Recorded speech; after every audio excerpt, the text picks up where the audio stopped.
periférico ou não? O nervo está lesionado ou não? Aí a resposta que você vai poder fazer é: tem lesão de nervo periférico ou não tem lesão de nervo periférico. Simples assim.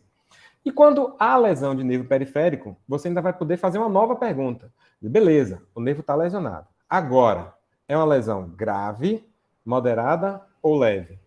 A depender da gravidade da lesão, eu vou saber se eu consigo tratar ou se eu não consigo tratar. E a depender disso daí, você já consegue ter um prognóstico, ou seja, você já sabe o quanto seu paciente tem a capacidade de melhorar ou de estagnar ou de piorar. Então, esse é um cenário importante. Quando é que eu vou utilizar o eletrodiagnóstico? Óbvio, quando houver suspeita de lesão de nervo periférico. E quando é que há lesão de nervo periférico? Geralmente por traumas, algum acidente. O meu paciente está lá, sofreu um acidente que levou um movimento de chicote do pescoço. Aí ele gerou uma lesão do plexo braquial, por exemplo. Ele pode estar com uma lesão que gerou esmagamento do nervo tibial posterior. Sei lá, lesões, traumas de modo geral. Ou doenças neurológicas que acometem os nervos. E aí você vai partir logo para a sintomatologia. Peraí, o meu paciente está com parestesia, formigamento. Opa, ó, o indício forte. Ele está sentindo choque. Ele está sentindo a região mais adormecida naquele local. Eu olho para o segmento da lesão e vejo com sinais de hipotrofia, sinais de alteração de sensibilidade, eu digo, opa, pode ser uma lesão de nervo periférico. Vou precisar investigar. E aí você, na sua anamnese, você já começa a investigar para saber se é realmente uma lesão neurológica e se essa lesão neurológica é de origem central ou periférica, tá? Isso você aprendeu antes, lá em bases e métodos de avaliação. E você vem aprendendo lá nas disciplinas aplicadas também de neuro e por aí vai. Só que quando você chega nesse momento em que você supõe que haja uma lesão de nervo periférico, seria bom pra caramba você ter essa certeza, né? Seria muito bom se naquela hora que surgiu a dúvida, você pudesse dizer para o paciente, não, fique tranquilo, não é lesão de nervo periférico de coisa alguma. Aqui, ó, vou fazer esse exame aqui agora e você vai ver que não é nada. Ou dizer, ó, de fato é uma lesão de nervo periférico, eu acabei de confirmar. É esse o contexto que você vai utilizar o eletrodiagnóstico, tá bom? Por isso que a gente precisa conhecer algumas coisas aí. Primeiro, o que é esse bendito desse eletrodiagnóstico e o que é que ele avalia. Ele avalia o que a gente chama de excitabilidade muscular, ou seja, a capacidade do músculo e do nervo periférico, que a gente chama de complexo neuromuscular, de reagir a um estímulo elétrico, tá? E quando você faz essa avaliação da excitabilidade do músculo, você, na verdade, está vendo alguns parâmetros. Quais parâmetros são esses? Real base, cronaxia, curva IT, curva intensidade tempo. E aí a gente vai saber como é que a gente prescreve essa bendita da corrente elétrica baseado no eletrodiagnóstico. Grava aí, vocês que estão agora, todo mundo prestando atenção, todo mundo me olhando, tá certo? Espero que todo mundo esteja me olhando agora, olho no olho, olho no olho. Galera, presta bastante atenção. Quando eu tenho suspeita de lesão de nervo periférico, o primeiro passo que eu tenho que fazer é o primeiro passo que eu preciso é ver se o meu paciente tem sinais e sintomas de lesão de nervo periférico. Tendo sinais e sintomas, você vai precisar seguir um protocolo de avaliação. Esse protocolo de avaliação nada mais é do que um passo a passo para você chegar lá no resultado da cronaxia, real base e curva IT. Esses três parâmetros vão virar para você e vai dizer para você o seguinte: ele tem lesão ou ele não tem lesão de nervo periférico. Grava isso daí, tá? Esses são os três parâmetros-chave que você precisa saber, tá? E o que é que você vai fazer com essa informação? Ah, tá, ele tem, de fato, uma lesão. Ah, tá, valeu, ótimo. E não faz nada com isso? Não. Você, com essa informação, você vai ter a capacidade de prescrever a corrente elétrica ideal para esse paciente. Quando o cara tem lesão de nervo periférico, não é a mesma corrente do que um cara sem lesão de nervo periférico. É outra totalmente diferente. Grava isso daí, ó. Olha aqui para mim. Grava isso, tá certo? Isso daí não pode sair da cabeça de vocês de jeito nenhum. Se tiver lesão de nervo periférico, eu faço de um jeito. Se não tiver lesão de nervo periférico, eu faço de outro jeito. Tá bom? Eletrodiagnóstico é um procedimento muito antigo. Lá da década de 50, você já ouvia falar sobre eletrodiagnóstico, quando começaram a surgir as primeiras conversas sobre isso daí. E é óbvio que acabou ficando em descaso, porque por ser tão antigo assim, e por ser algo que depende do examinador, acabou sendo muito subestimada. E hoje a gente tem exames tão potentes, tão interessantes como a eletroneuromiografia, que dá para a gente um conjunto de informações tão grande que acabou ficando obsoleto. Mas, professor, você quer ensinar para a gente um negócio que está obsoleto, que ninguém mais usa? Pois é, gente. Eu queria entender porque, culturalmente, no Brasil não se faz mais tanto assim. Você consegue encontrar um ou outro. Você vai ver pessoas que nunca ouviram falar sobre o eletrodiagnóstico. E aí isso me deixava triste, preocupado, dizendo, pô, velho, eu estou ensinando uma coisa que ninguém vai usar. Até eu me dar conta que é o seguinte, gente. Os conceitos que estão inseridos aqui, eles são indispensáveis para você saber utilizar a própria eletroterapia. Se você vai utilizar na prática ou não, isso já são outros 500. Se o brasileiro, o fisioterapeuta brasileiro, não tem o hábito de utilizar, paciência. Você vai ver que isso não caiu em desuso em vários países, como França, Espanha. Espanha, então, utiliza pra caramba isso daí. Austrália. É algo muito, muito utilizado. Mas no Brasil, não. Eu queria entender qual foi o ponto cultural aí que a gente perdeu a necessidade de se fazer eletrodiagnóstico. Que é uma informação tão rápida que me diz na hora se o cara tem lesão de nervo ou não. E a gente fica na dúvida. Ou pior, manda o paciente lá para o neurologista, que vai pedir uma eletroneuromiografia, que aí vai levar para o plano de saúde vai fazer o exame todo, vai levar uns 2 meses para ele trazer esse resultado para você. Sendo que a única informação que você quer é tem lesão ou não, se tem, está grave, moderada ou leve. Isso é o que você precisa para tratar. Você não precisa de mais nada. Outras informações seriam boas? Seriam. Mas para a gente fazer o nosso tratamento, isso daí basta. Pelo menos é um bom começo, tá? E aí, já sabendo disso, galera, por que o bendito fisioterapeuta lá que não faz, precisa fazer, tá certo? Ainda vira para você e diz assim, caraca, velho, isso aí é coisa tão antiga que não faz mais sentido fazer. Eu digo, meu filho, beleza. Bom saber disso. Bom saber que tem gente ainda que ainda acha isso. Mas eu sou da fisioterapeuta novo da velha guarda, que gosta desses procedimentos e eu acho que ele é necessário. Mas qual é a ideia? Por que eu preciso fazer? É porque eu acho bonitinho? Não. Porque eu preciso, primeiro, avaliar se o músculo é excitável ou não. Se ele não for excitável, é porque tem alguma lesão de nervo periférico. Para que daí eu consiga escolher os parâmetros que vão gerar a melhor resposta muscular dele e, consequentemente, induzir aquela fibra que tem lesão a uma contração. Olha que legal. Não é com qualquer corrente que eu gero contração em um paciente com lesão de nervo periférico. Não é. E olha que situações como essas vocês vão ver pra caramba. Vocês vão ver pessoas com paralisia facial fazendo FES, o que é errado. O que é muito errado. O que eu diria hoje para vocês é como se alguém tivesse quebrado o pé e tomasse remédio para dor de cabeça. É mais ou menos a mesma coisa, tá? Só para fazer uma analogia aí. Então, assim, ó, o paciente está com a paralisia facial e acaba fazendo FES para contrair o rosto do paciente. Então, são coisas que a avaliação do eletrodiagnóstico vai nos dar, vai nos dizer. A gente pode fazer isso de duas formas. A forma muito chique e muito cara e muito dolorosa, porque enfia-se uma agulha no músculo e pede o paciente contrair com sua força máxima para avaliar a capacidade do nervo responder, e muito dolorosa para o paciente, a eletroneuromiografia. Em compensação, ela vai lhe dar muita informação extremamente valiosa, que são necessárias em alguns casos, não há dúvida, são extremamente necessárias, mas é como se fosse uma Ferrari para o que a gente precisa no momento que a gente está tratando nosso paciente. Mas se você tem a Ferrari, ótimo, usem.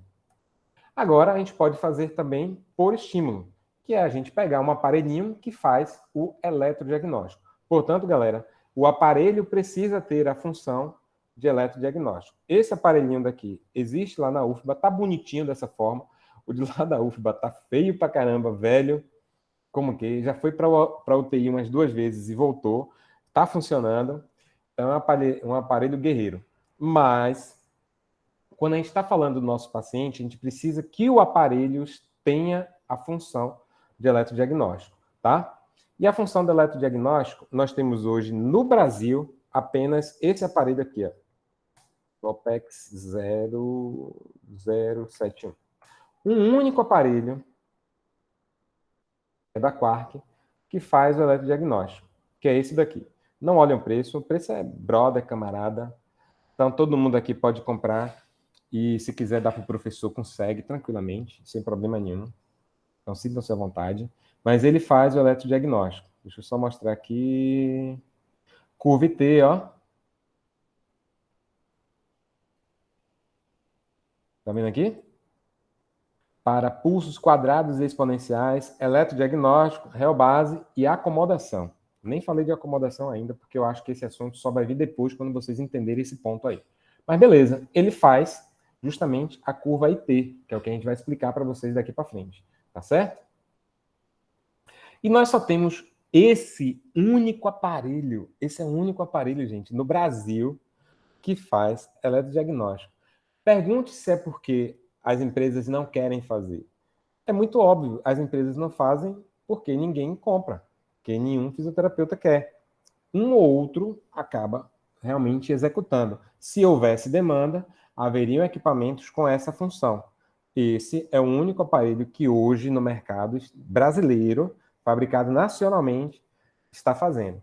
Existem outras marcas internacionais? Existem. Que fazem elediagnóstico? Existem. Essa é uma marca top holandesa, muito boa, que faz eletrodiagnóstico. Vocês estão vendo? Pronto, então. Deixa eu só pegar aqui, ó. Pronto. Tem esse aparelhinho aqui, bonitinho, cara. Esse aqui não dá para brincar, não. Esse aqui já é uma coisa mais séria. Assim, algo em torno de alguns 10 mil, 15 mil reais. Mas, de novo, acho que para vocês é super tranquilo. Vocês podem até dar para o professor de presente se quiserem.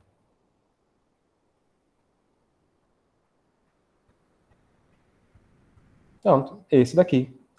Esse aqui já é um pouquinho de nada mais chique, né? E a gente pode trabalhar com eles fazendo o eletrodiagnóstico de um modo muito mais preciso, porque é um equipamento mais elaborado, mais trabalhado, com muito mais recursos, e aí a gente consegue fazer de uma forma muito mais segura, tá certo?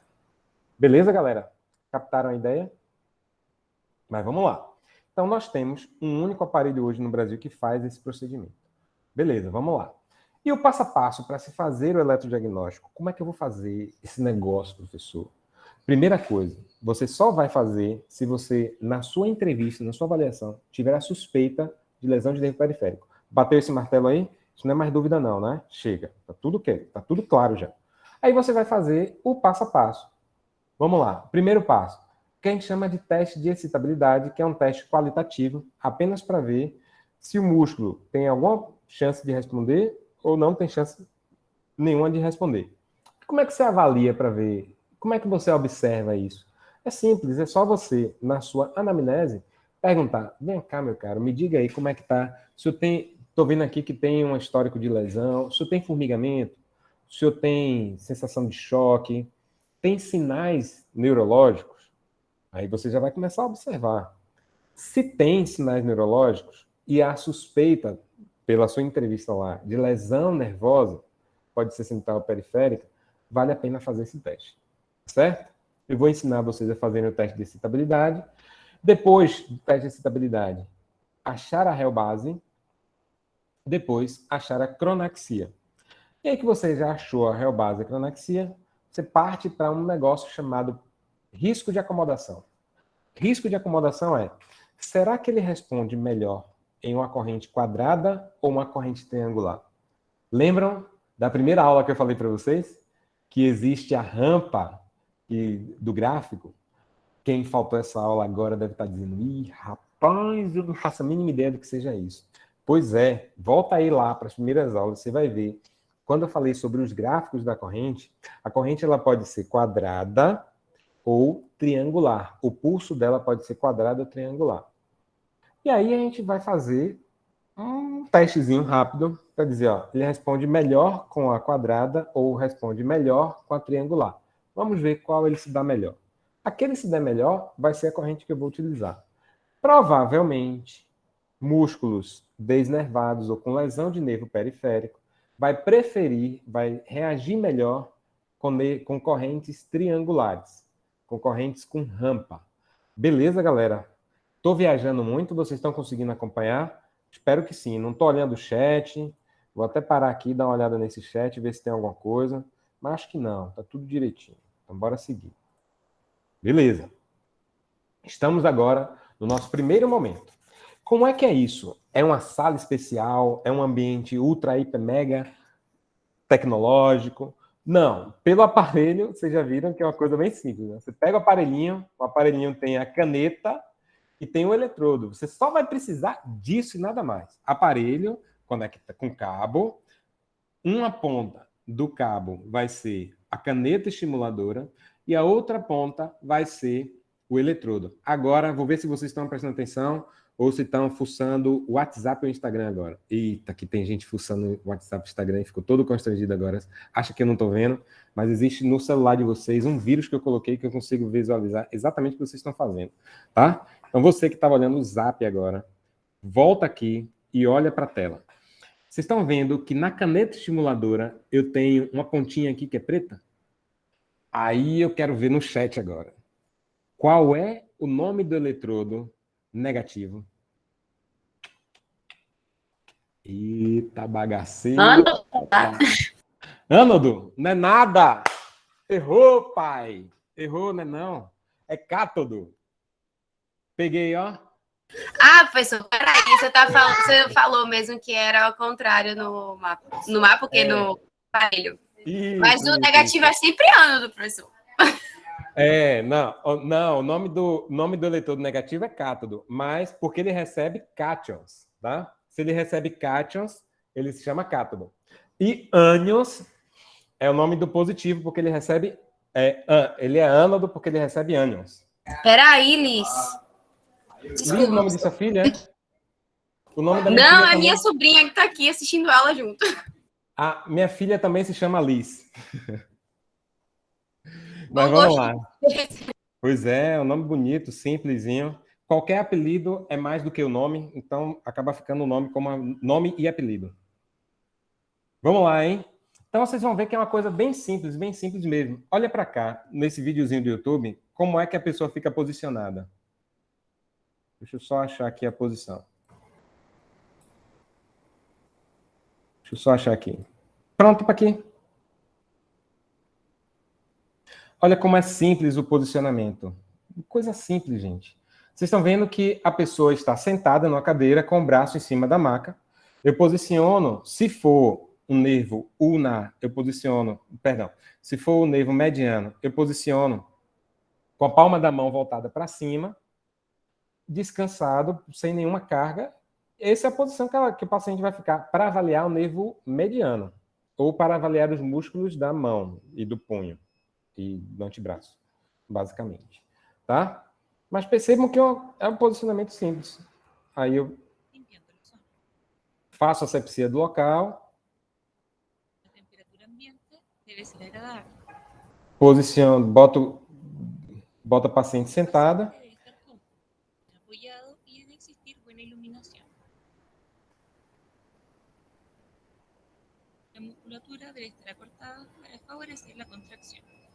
Posiciono com uma ligeira flexão para poder favorecer a contração.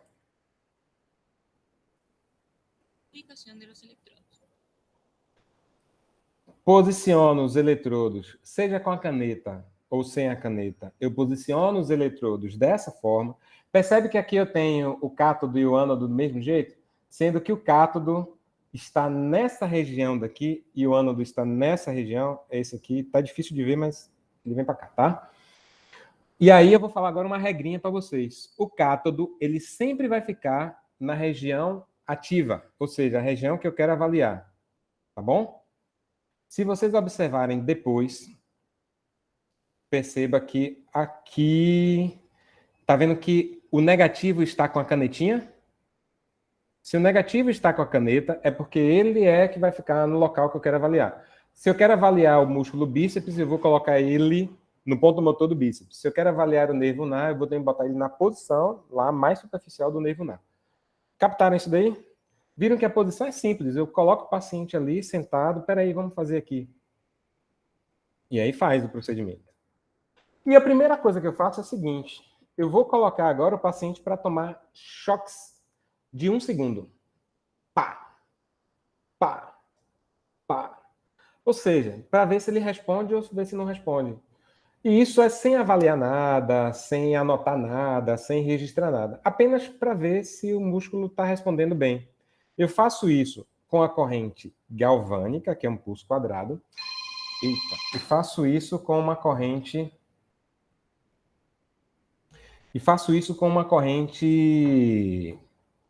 triangular.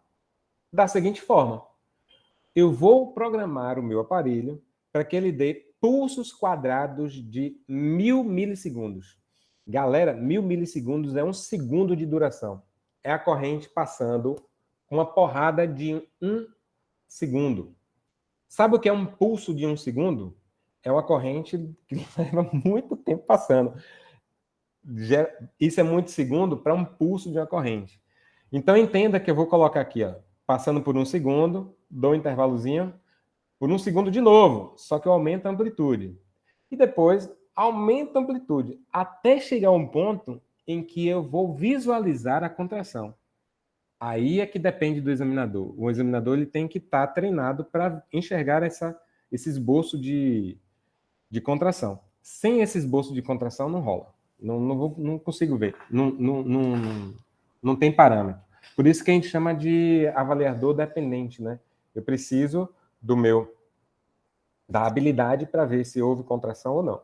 Mas isso é tranquilo, tá certo? Percebe que quanto mais eu precisar aumentar, mais difícil é contrair? Então, se eu aumento muito, eu digo, caramba, velho, esse músculo aí vai dar trabalho. Provavelmente ele tem lesão. Se eu faço isso com a quadrada, eu também vou fazer isso com a corrente triangular.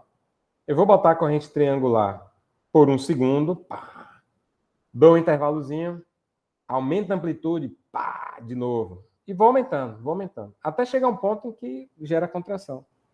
E aí eu posso ver o seguinte, rapaz, na quadrada ela respondeu muito bem. Na triangular, respondeu lá em cima. E aí, o bicho está pegando aí. Vamos ver o que é que está acontecendo. Agora, se ele responde rapidinho, aí você já lhe disse que nada, isso não é lesão de nervo periférico, não. Vou fazer só por fazer. Beleza?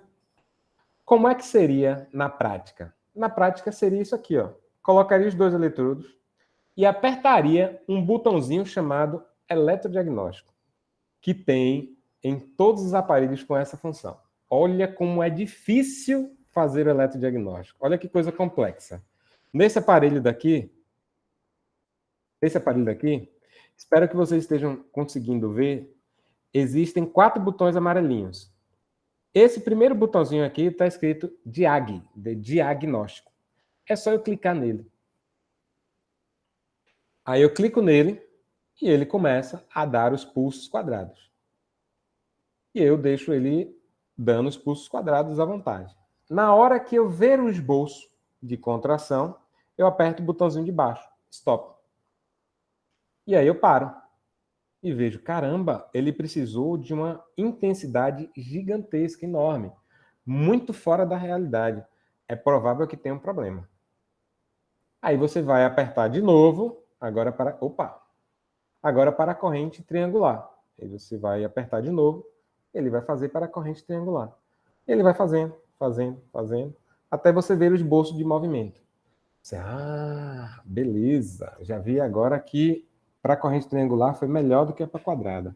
Então, provavelmente existe uma diferença aí que a gente vai ter que entender qual é que responde melhor. Então, beleza. É isso, gente. O primeiro passo, tá? Aí, quando você faz esse primeiro passo, você fez o que a gente chama de teste de excitabilidade. Você não registra nada, você não anota nada, você apenas deixa uma hipótese mais perto de ser confirmada ou mais distante de ser confirmada. Mas você não pode parar aí, você tem que seguir. E para seguir beleza, agora que eu já sei disso daí, eu vou precisar fazer agora esse teste mesmo. E lá vou eu agora. E aí você vai para o primeiro teste, que é o de réu base. Só que eu esqueci de mostrar isso aqui. Vamos lá, ó. Voltando ainda no teste de excitabilidade, que é qualitativo, se respondeu bem, o músculo está sadio. Então você vai ver uma resposta viva e rápida, o músculo contraindo de forma mais vigorosa. Mas se o músculo está desnevado, você vai ver mais para uma fasciculação e uma fibrilação da musculatura do que uma contração bonita, né, de verdade. Você vai ver o músculo dando aquela tremida. E essa tremida aí não é legal. Mas você já fica com a pulga atrás da orelha. Você vai confirmar nos próximos testes que virão. Beleza, agora sim chegamos na réu base, tá? E réu base, gente, a gente vai voltar agora para o vídeo e a réu base, ela vai lhe mostrar rapidinho como é que vai fazer, tá certo? Mas de antemão, eu digo que é o seguinte, é só você voltar aqui no aparelhinho, voltei aqui para o aparelhinho, depois de fazer esses dois testes, ele vai perguntar, deseja continuar? Aí você vai dizer, sim, desejo continuar. E aí vai aparecer aqui, ó, réu base e os valores de réu base. Agora, a primeira coisa que vocês precisam saber é o que é réu base. Preste atenção aqui. Réu base é a intensidade mínima necessária para que um nervo seja despolarizado. Certo? É qualquer intensidade que gera uma resposta motora? Não. É qualquer intensidade que gera um estímulo sensorial? Não. Eu preciso do mínimo necessário. O nome do mínimo necessário é réu base. Aí eu vou fazer uma pergunta para vocês e me respondam no chat agora, que eu vou olhar aqui o chat. Estou olhando o chat. Réu base é um valor que fala a respeito da corrente ou do nervo? É um valor que se refere ao nervo ou à corrente? O que é que vocês acham? Escreve aí no chat. Quem estava vendo o WhatsApp, volta. Se refere ao nervo, Matheus. Lindo, cara, maravilha. Se refere ao nervo, porque cada nervo pode ter um valor de réu base distinto.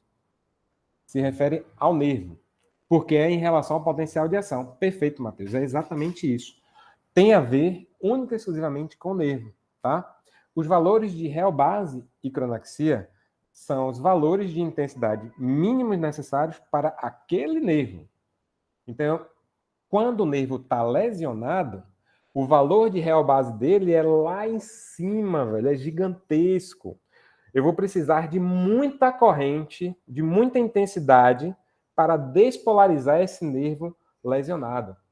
Entendem que muda a réu base, então muda como a corrente vai chegar, muda as características da corrente. Se muda, eu tenho que trabalhar de outra forma, totalmente diferente. Beleza, já valeu. Só o Matheus respondeu. Só o Matheus vai ganhar ponto nesse negócio aí, tá? Já vou. Ó, não precisa nem fazer mais vídeo, viu, Matheus? Você já tá passado, já foi. A galera agora vai ter que ralar, fazer 2 vídeos em compensação. 3, porra. Não. Ah, não, é só um emojizinho. Professor, eu tô respondendo a aula toda. Então eu já passei também. É errado, verdade. É verdade. Tá certo. Mas vamos lá. Estou aqui na minha réu base. Já eu mostro um videozinho para vocês verem na prática isso daí. Mas o conceito de réu base é mínima intensidade para gerar uma contração ou uma despolarização. Despolarização pode ser para gerar uma contração, para gerar uma percepção sensorial. Como é que vai fazer? Eu vou, de novo, emitir uma corrente quadrada com 1 segundo, com o tempo de duração de 1 segundo, 1000 milissegundos, e um intervalo, representado pela letra R, de 2 segundos, ou 2000 milissegundos. Tá? Aí eu vou dar o primeiro.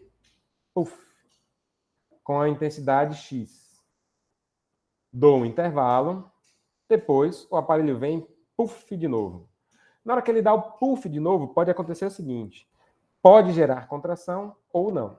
Mas quando gera contração, é esse o valor da real base. E quem vai dizer que gerou contração ou não é o fisioterapeuta. Como? Parando.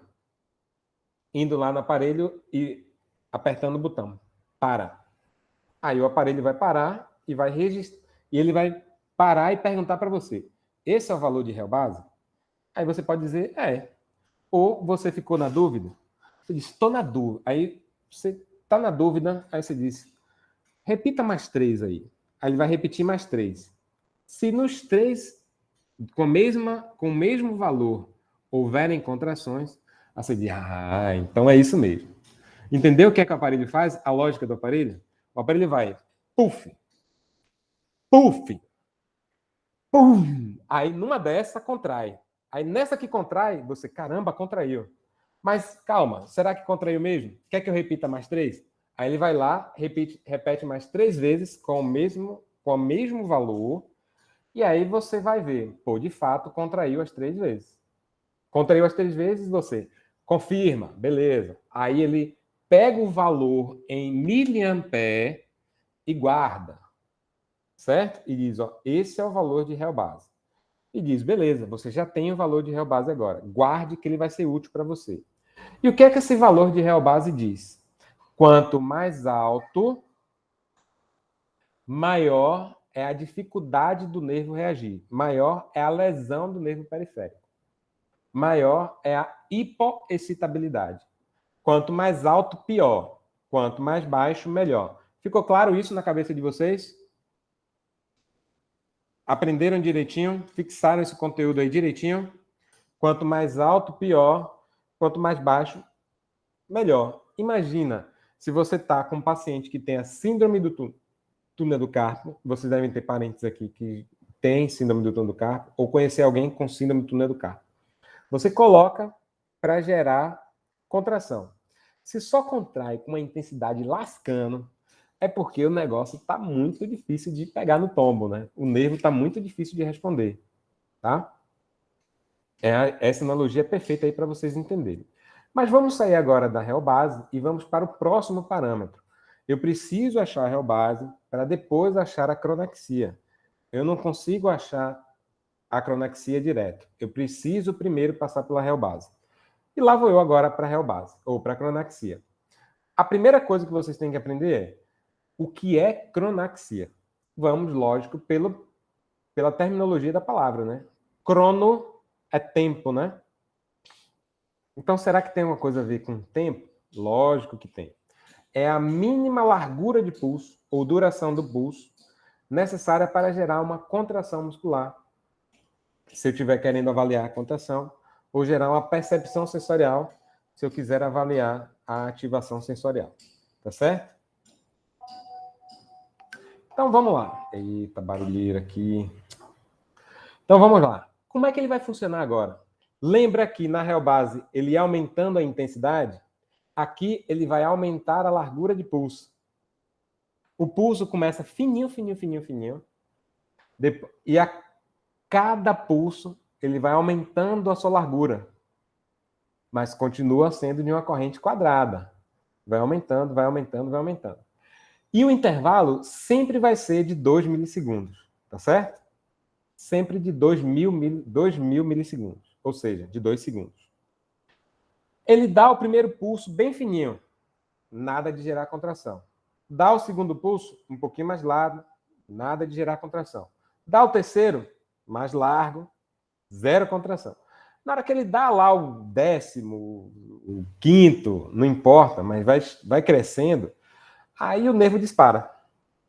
Aí na hora que o nervo dispara, você consegue ver a contração. Aí você, opa, para. De novo, o aparelho vai lhe perguntar, você tem certeza que é esse daí? Vai dizer, você não quer que eu repita mais 3 vezes, não? Vai dizer, lógico que eu quero que você repita. Aí ele vai repetir 3 vezes, e você vai ver se nessas 3 vezes houve contração. Se houver contração, aí você confirma dizendo sim, beleza. Mas se você não está seguro, você diz não, e ele vai continuar aumentando a cronaxia. aumentando, aumentando, aumentando. Até você achar em algum momento que seja, tá? E aí você para aí e volta. Sabe o que acontece muito quando a gente está fazendo isso daí? O paciente pode ficar na dúvida e se confundir. A gente tem uma técnica muito clara para resolver esse problema. É não deixar o aparelho na frente do paciente. Botar o aparelho nas costas do paciente. Para que ele não seja induzido a responder de acordo com o aparelho. Tá? Mas isso eu já ensino na prática. Se houvesse prática. A gente vai ter que ensinar por vídeo. Tá certo? E aí nós chegamos agora... Peraí, deixa eu voltar. Aí agora nós chegamos no valor da cronaxia, que é mensurado em milissegundos, tá certo? Cronaxia é um valor em milissegundos. É a largura de pulso mínima para gerar uma contração, tá? E aí, chegamos agora na informação mais importante de todas nessa aula aqui agora. Isso daqui eu quero que vocês façam um print, porque esse é o ponto mais importante, é o auge da aula de hoje. Cronaxia, isoladamente, é o melhor índice de lesão de nervo periférico. É o melhor índice. Você olha para a cronaxia e você vai ter que olhar o valor com essa análise aqui. Vamos lá. Será que meu músculo está sadio? Se houver um valor entre 0,1 a 0,7 milissegundos, tudo indica que não há lesão de nervo periférico. Tudo indica que o seu músculo está sadio, que o nervo periférico não tem lesão. Tá bom? Então, agora nós temos valores de referência e nós vamos olhar para esses valores e dizer, ó, caramba, você está bem, você não tem nenhuma lesão de nervo periférico. Fique tranquilo que o problema é outro, não é de nervo periférico. Tá certo? Agora, se houver lesão de nervo periférico, o músculo vai estar com algum grau de desnervação, que significa que esse valor vai estar maior. E esse valor maior pode ser de 1 a 3 milissegundos, o que seria uma desnervação leve. Ele pode estar de 3 a 6 milissegundos, que é uma desnervação parcial, moderada. E acima de 6, daí em diante, é lesão grave. Tá certo? Essa é a classificação mais atual que nós utilizamos, porque se tinham valores muito mais generosos, maiores aí, que não correspondem necessariamente à realidade. Antigamente, eram esses valores aqui, ó. Você tinha nenhuma lesão abaixo de 1.000. Hoje a gente já consegue dizer que é até 0,7. Uma neuropraxia leve, de 1 a 10. Gente, em 10 eu já posso ter uma lesão gravíssima. Tá? E uma lesão mais moderada, de 10 a 20. Uma axoniotimese acima de 20. Uma axoniotimese completa, de 20 a 30. Esses valores, gente, estão desatualizados. Extremamente desatualizados. Mas a depender de onde você estude, você ainda pode pegar na internet aí valores como esses daqui. Mas saibam que eles estão desatualizados e não são legais, não podem ser mais utilizados por nós fisioterapeutas. Esses daqui a gente pode utilizar. Esses já são mais compatíveis. Beleza. E cheguei agora num dos slides, no segundo slide mais importante. Você já aprendeu, né, que cronaxia é isoladamente o melhor indicador de lesão de nervo periférico. E aí você vai olhar agora para a cronaxia e vai ter a seguinte conclusão. Beleza, ó, eu já sei que o valor está entre 0,1 e 0,7. Se está entre 0,1 e 0,7, eu posso fazer nesse paciente FES, russa, preferencial, parádica, estimulação de alta voltagem, que é o EVA. Eu posso fazer outras correntes, eu posso fazer até outras correntes diretas que não estão aqui. Mas, a princípio, eu posso aplicar essas daqui. Significa que, se tiver acima de 1 milissegundos, eu não posso aplicar essas daqui. Se ele ultrapassou FES, russa, interferencial, farádica, estimulação de alta voltagem, não devem ser feitas. Por quê? Porque essas correntes não vão oferecer uma largura de pulso compatível com a cronaxia. Ficou claro isso? Vocês estão me acompanhando? Essas correntes, elas não são possíveis ou benéficas para os pacientes com lesão de nervo periférico. Eu preciso ter essa noção, preciso ter essa certeza. Vamos para exemplos práticos agora? De novo, o paciente que tem lesão de nervo periférico. O paciente que tem paralisia facial periférica. O nervo facial, que é o sétimo par craniano, sofreu uma lesão e gerou paralisia. Aí o fisioterapeuta tem a sacada de, caramba, a musculatura está flácida, vou fazer corrente elétrica para aumentar o tônus da musculatura. E aí ele coloca eletrodos no rosto do paciente. Só que o nervo está lesionado. E o nervo lesionado ultrapassa tranquilamente 1 milissegundo. Ao ultrapassar 1 milissegundo, o FES não vai oferecer um valor de largura de pulso suficiente para ultrapassar 1 milissegundo. O que é que vai acontecer? Não vai gerar contração. Você vai ficar puto da vida, com muita raiva por não ver uma contração, e vai colocar todos os parâmetros no máximo. Aí começa a haver esboço de contração. Há um custo de estar tudo muito alto. Ou seja, você aumentou tanto que não é só esse músculo que está recebendo. São vários os outros músculos do rosto do paciente. E aí você vai ter um local, aí você vai ter um paciente que vai estar com um eletrodo aqui, mas a corrente está se espalhando pelo rosto quase todo. E o pior, vai estar invadindo a outra região, porque não tem separação, não é? O rosto é uma coisa só. A corrente, quanto mais a gente aumenta, mais ela se espalha. Só que o lado de cá não tem lesão. A lesão é do lado de cá. Então, se ele não gera contração aqui, ele vai gerar aqui. E aí você vai aumentar a assimetria, porque o de cá contrai, e o de cá não. Aí você está aumentando a assimetria. E hoje é algo já bem claro que a gente não pode fazer eletroestimulação do tipo FES, russa, tá?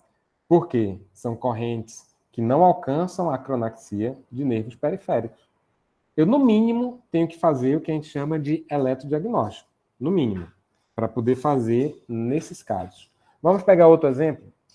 Lesão, trauma raquimedular. O paciente sofreu um acidente, teve uma paralisia dos membros inferiores por um trauma medular, e aí ele perdeu totalmente a sensibilidade. Perdeu. Eu digo, caramba, a musculatura está hipotrofiando, ele está perdendo massa muscular, eu preciso muito fazer o FES. Só que você vai fazer o FES sem fazer o eletrodiagnóstico. E aí, quando você faz o FES, mostra lá, caramba, velho, não está gerando nada de contração, que bagaceira é essa, velho? Tem alguma coisa aí acontecendo. Aí você vai aumentando, tentando forçar a barra para que contrai. Aí você larga tudo lá em cima, para começar a ver esboço de contração. Aí você vira para o paciente e diz, não consegui uma contração, mas a corrente está chegando, né? Está gerando algum estímulo. Só que você está aumentando tanto, que o paciente pode receber uma dose muito grande de corrente e gerar o que a gente chama de efeito, gerar o que a gente chama de um efeito ruim que a gente chama de tolerância opioide, tá? Tolerância opioide ele vai começar a ficar acostumado com aquilo ali e vai querer cada vez intensidades mais altas. Isso é um tipo de lesão que a gente traz no nosso paciente. Ou seja, é bronca. Como é que a gente resolve isso? Deixa eu fazer um teste antes. Deixa eu só fazer aqui o eletrodiagnóstico. E se meu paciente responder bem, eu faço. Se não responder bem o eletrodiagnóstico, eu simplesmente não faço. Direto e objetivo. É isso aí. Certo, galera? Entenderam esse ponto-chave aqui? Isso é o que vocês precisam aprender para saber se usam ou não a corrente. Para saber se usam ou não em um paciente que tem lesão de nervo periférico. Agora, olha que legal. Se o paciente tem lesão de nervo periférico, significa que eu não posso fazer mais nada de eletroterapia com ele? Não, significa que você pode, sim. Você pode fazer muita coisa com ele. Só que as correntes agora serão outras.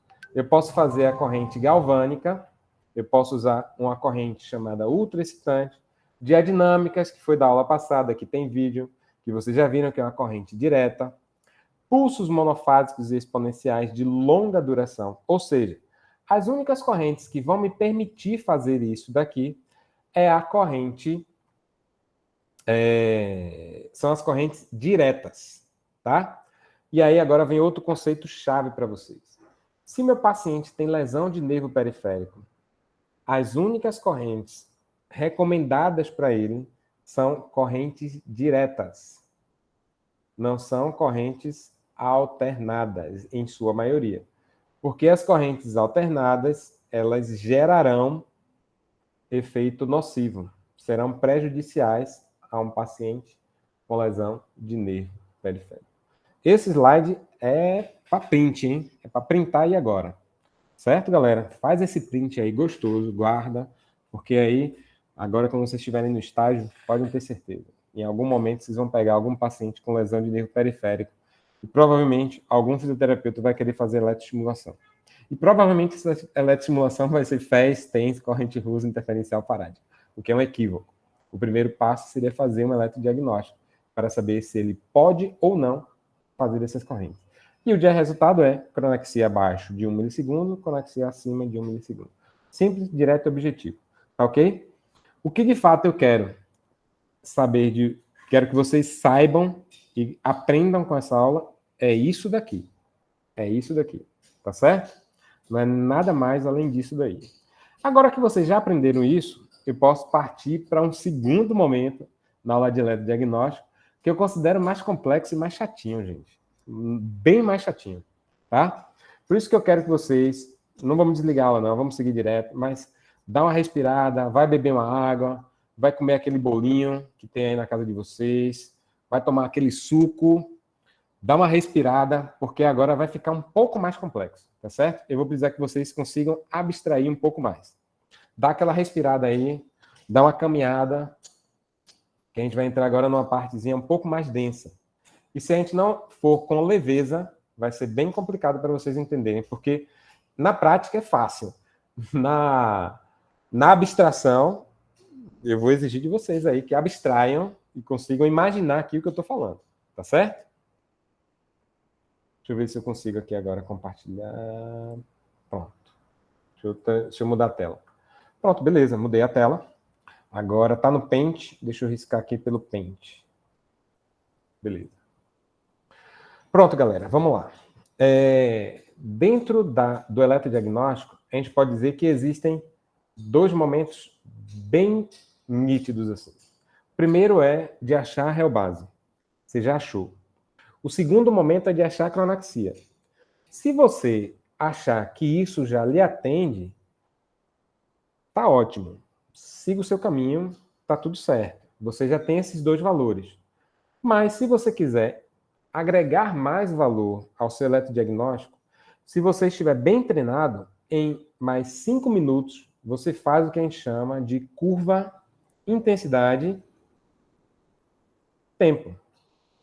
E aí, o aparelho agora, ele vai começar um novo ciclo de avaliação. Como o próprio nome diz, ele vai fazer um gráfico para construir uma curva de resposta da intensidade sobre o tempo. Eita, mão boa retada, misericórdia. Caceta, velho, peraí.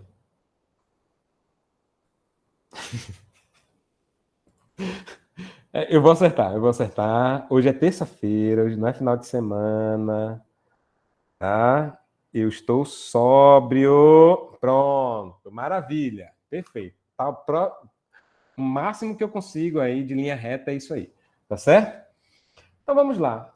O aparelho vai chegar para você e vai dar uma sequência de 15 estímulos, tá certo? Cada estímulo vai ter um tempo em milissegundos e um valor em miliampere. Tá certo? Ele vai fazer 15. E aí ele vai começar com amplitudes mais altas e vai terminar com tempos mais largos e vai terminar com valores mais baixos.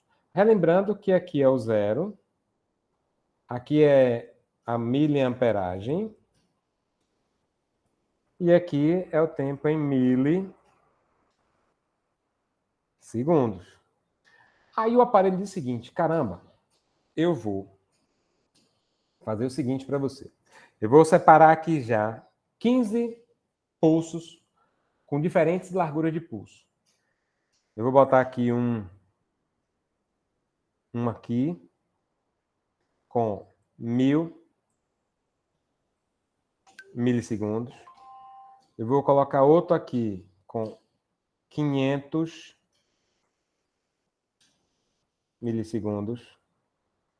Vou colocar outro com 250.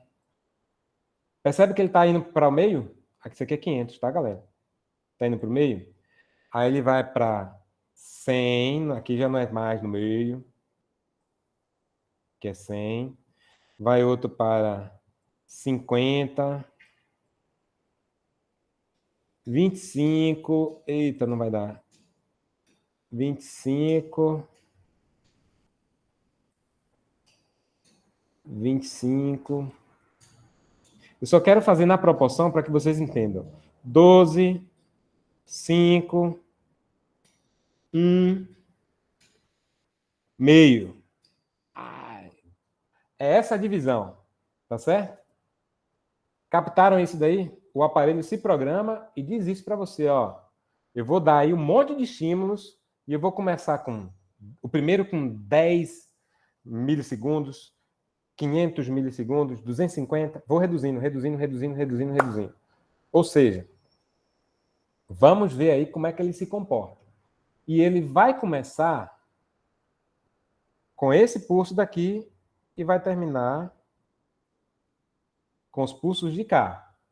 E quando ele dá esse estímulo, ele vai dar sempre começando do valor da real base. Qual foi o valor da real base? É o valor que ele já guardou lá antes. Se ele já guardou antes, o primeiro estímulo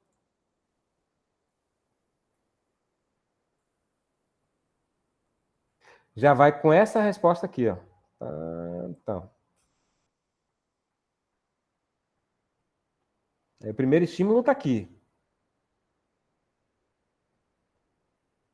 Aí ele vai dar um pulso, uma corrente elétrica de 1000 milissegundos com a intensidade no valor da real base. Aí vai ver se o cara responde. Se o cara respondeu, o aparelho para. Se o cara não respondeu, o aparelho segue. Aí ele vai, ó, aumentar o valor, bota real base mais 0, alguma coisa. Ou o cara não respondeu, aí ele e vai dar outro valor. Até o paciente responder. Entenderam isso? Beleza. Acabou, o paciente respondeu, ele, beleza. Vou guardar esse valor daqui, ó. Vou pegar esse valor daqui. O paciente respondeu aqui, ok, maravilha. Esse valor eu quero guardar. Esse valor eu vou plotar em uma curva. Ai, ótimo, é esse valor daqui que eu quero. Entenderam? Ele vai fazer exatamente a mesma coisa agora com todos os outros pontos. A mesmíssima coisa. Mesmíssima coisa. Tá certo? Então, deixa eu só diminuir esses riscos aqui para não ficar confuso.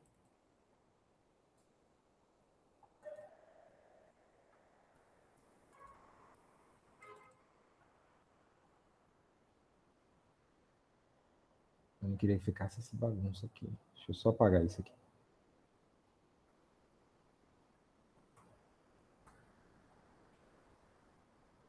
Queria aumentar você, cara. Mas vamos lá, tem grilo. Vai ficar essa coisa ridícula. Pronto. Então vamos lá. Aí, digamos que nós achamos agora, esse tenha sido o valor. Beleza. Ok. Agora, digamos que ele fez aqui com 500 também.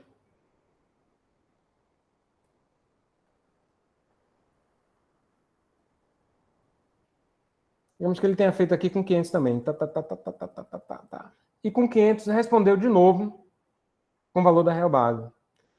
Digamos que com 250, ele respondeu de novo com o valor da real base. Digamos que com 100, ele respondeu de novo no valor da real base. Galera, para não responder com 250, com 500 e com 1.000 no valor da real base, é porque o bicho está pegando legal. Ou seja, a lesão é violentíssima. Violentíssima, violentíssima, violentíssima. Só começa a gerar mudanças importantes daqui para baixo. Certo? Daqui para baixo, os valores começam a ficar tão pequenos que aí começa a ser diferente. Aí talvez aqui ele não responda mais na real base, ele responda um pouco mais acima. Aí nos outros, como está ficando tão pequenininho, ele, talvez eu precise de mais.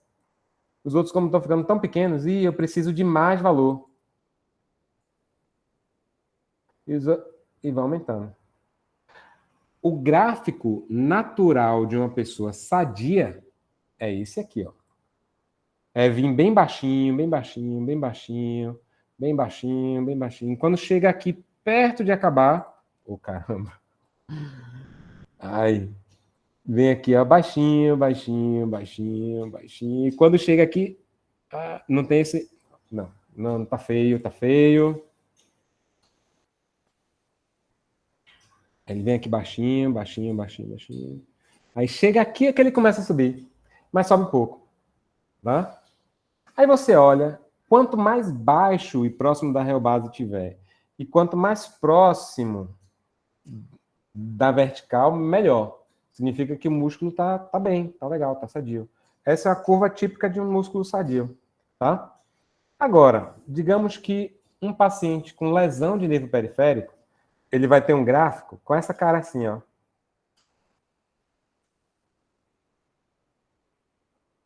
Conseguiram entender? Ou seja, no valor de 1.000 já é mais alto, no valor de 500 o bicho já está pegando, 250 nem funciona mais, ó, nem passa. Aqui é uma lesão gravíssima. Muito grave. E aí essa curvatura aqui me dá uma ideia da gravidade da lesão. Diz, caramba, velho, olha para aqui, velho, não responde nem mais esse pulso. Mas você pode ter outros cenários. Você pode ter um paciente que vem assim, ó. Entendeu? Aí você vai olhar para cá, nossa, ó. Aí o que é que você faz? Compara um lado com o outro lado. Aí esse aqui é o lado esquerdo, esse aqui é o lado direito. Olha o lado direito como está mais alto. Olha o valor para 250 milissegundos. Olha o valor para 12 milissegundos. Olha o valor para 1 milissegundos, como está bem mais alto. Aí você vai vendo a gravidade. E sabe o que é legal?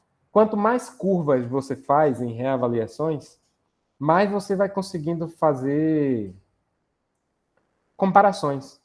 Dizer, ó, esse aqui paciente foi na avaliação 1. Agora eu vou fazer aqui da avaliação 2.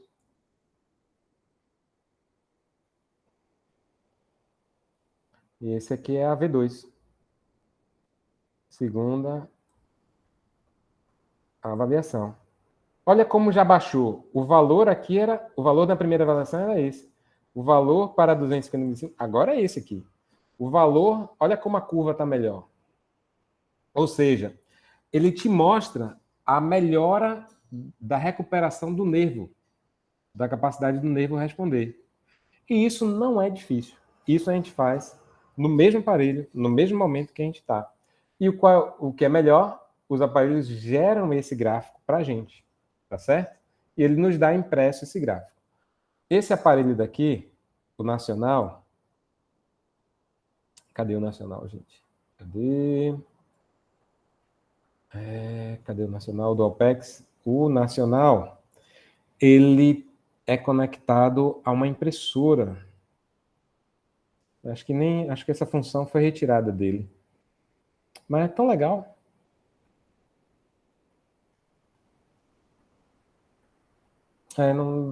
Eu acho que essa função foi retirada dele. Porque pouca gente usa, então acabou perdendo essa função. Mas esse aparelho daqui, ele lhe dá o gráfico na tela. Aí você vai vendo o gráfico na tela. e você salva o nome do paciente, salva os dados do paciente, ele plota uma curva depois da outra, mostrando a melhora do paciente. Aí eu disse, caramba, velho, isso é uma informação tão valiosa, tão legal. Quando eu tenho um paciente com lesão de nervo periférico, eu gosto de mensurar, de sair acompanhando. Esse aparelho assim, bonitinho, eu não tenho, mas eu faço na mão grande, né, no que eu tenho lá na UFBA. E eu vou usando a mão grande mesmo para fazer. E vou trabalhando dessa forma. Até meu paciente, eu consegui comprovar para ele algum grau de melhora. Perceberam o que é a curva IT, curva intensidade-tempo, e que ela pode se aplicar tranquilamente dentro da minha prática? Hoje, eu não levo mais do que 10 minutos para fazer uma curva IT do meu paciente. Então, se com mais 5 minutos de réu básica na axia e 5 minutos e 10 minutos de curva IT, eu consigo ter essas informações, consigo já medir como é que está a evolução do meu paciente, por uma coisa que está lá à disposição, o equipamento está lá disponível, pô, eu acho super bacana, super legal que seja feito.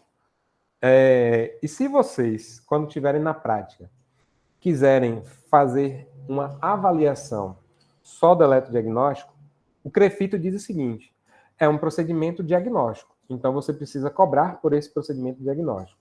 Por exemplo, quando você vai lá fazer a avaliação do paciente, você faz a sua avaliação e você percebeu que o paciente precisa fazer o eletrodiagnóstico. Ou você já embute no valor, que você vai cobrar particular, ou por aí vai, é só particular, pode ser feito.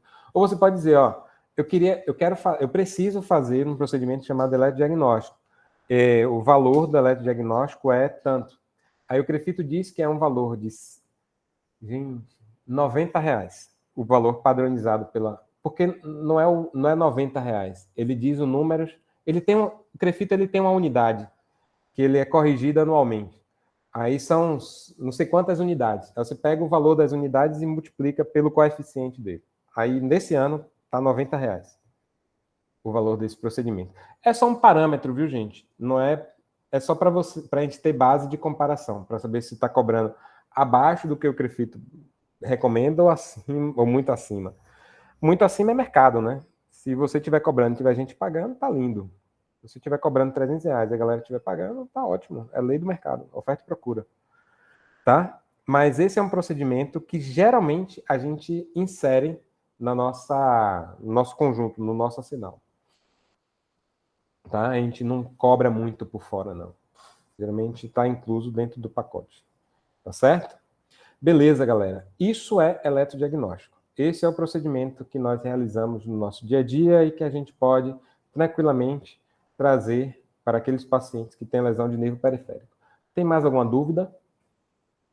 Conseguiram entender os princípios do eletrodiagnóstico? Agora, vocês não praticaram, vocês não viram. Minha sugestão é que a gente consiga achar uma forma de tentar suprir isso daí. Vídeo ajuda vocês a entenderem. Vou colocar aqui esse vídeo para vocês. Vou botar aqui no link, tá? E aí vocês vão entender um pouco mais sobre isso daí. Tá certo? O que parece complexo no vídeo, se vocês pegarem essa aula antes, na hora que vocês forem para o vídeo, vocês vão ver que dá para entender tranquilamente. Tá certo? Isso daria para fazer até alguns TCCs de uma forma bem tranquila, bem sossegada. Daria para fazer uma análise muito tranquila sobre eletrodiagnóstico. Então, é uma medida muito simples de ser utilizada para se fazer pesquisa. Tá certo, galera? Mas beleza, por hoje é isso aí. Vocês têm mais alguma dúvida? Deem algum sinal aí. Pode ser pelo chat, só para eu saber se está tudo ok. Se tiver tudo ok, agradeço imensamente a participação de vocês. Espero já que vocês montem verdadeiros scripts de vídeos maravilhosos para que a gente possa ter aula top, ter material top aí. Professor? Diga, meu velho.